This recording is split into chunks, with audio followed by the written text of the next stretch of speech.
Been with your partner a long time? Is it still working for you? How about for them? As a psychologist, I work with a lot of people in long-term relationships. Even if they don't come to therapy to address relationship problems, we'll talk about them. Because you can tell a lot about someone's mental and emotional state from their intimate relationships. They are such a linchpin in our life, satisfaction, and misery. Trouble is, relationships take a hammering over time. Time and stress and hormones and illness and kids and every other piece of crap life can come up with take their toll on even sturdy partnerships. Those who make it will tell you the truth. Being with someone for a long time is a bumpy ride. Fun and comforting if you're lucky and make an effort. But still bumpy. There are many, many things nobody tells you way back when you were all starry-eyed about the one you're with. But even if they did, I doubt we'd hear them. Here are 10 of the best. 1. One of you will want more sex than the other. When I first started out as a psychologist, I recall a young man asking me how many times a week should he and his girlfriend be having sex. They'd been together for a year or so. Her interest had waned, and he wanted me to put a number on it. I probably dodged the question with a non-committal, no such thing as a sex quota answer, but he'd raised a problem I'd come up against over and over in the years to follow. Sexual discrepancy is a thing. It's right up there with money and kids as one of the most common reasons couples fight.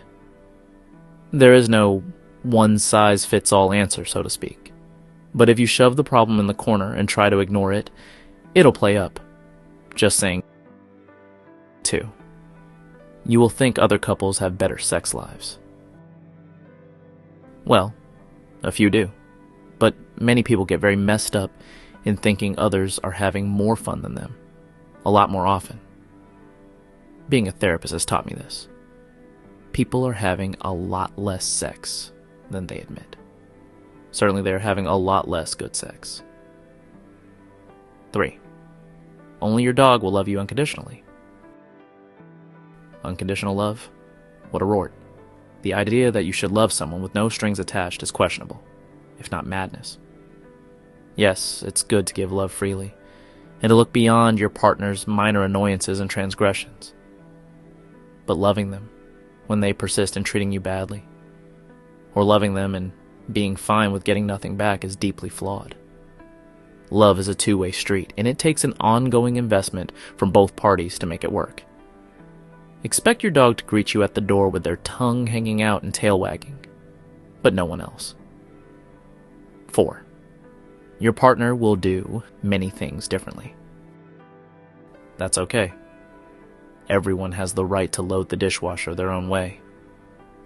5. It's hard to fight when you're sitting down.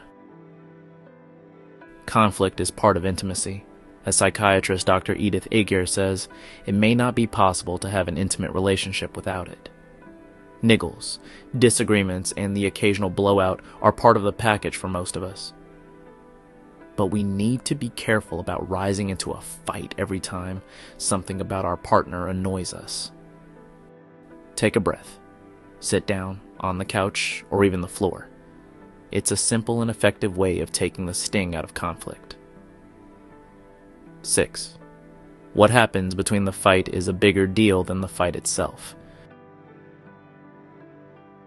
If your life together is a rolling stone of conflict, you're in trouble. No surprises there.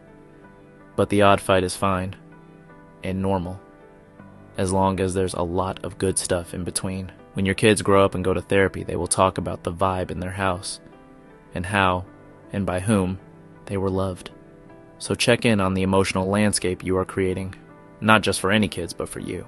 That matters most. 7.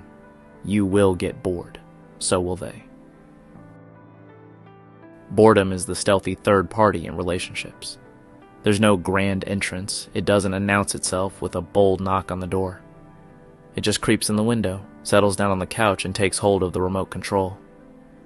Before you know it, your days and evenings are a blur of predictability. If you don't catch boredom at her little game, she'll trick one of you into doing something about it. And let's just say the consequences don't lead to happy ever after.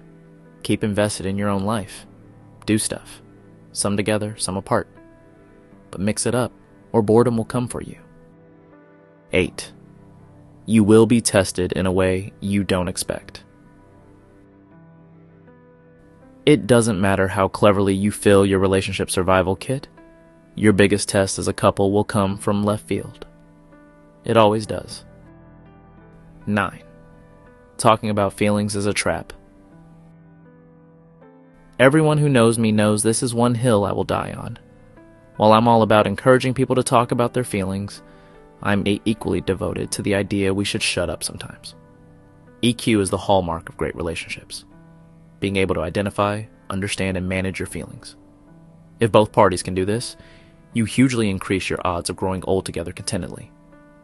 Sharing every little thought and feeling with partners is often born of insecurity, which is understandable, especially if your partner is not giving much or any feedback. But no one can listen intently to all of it. It's exhausting for them, not to mention a little boring. P.S. If your partner is giving no feedback at all, it might be time to read the room. 10. Laughter is the best medicine, except when medicine is. The longer you are with someone, the more you will value this. Truly.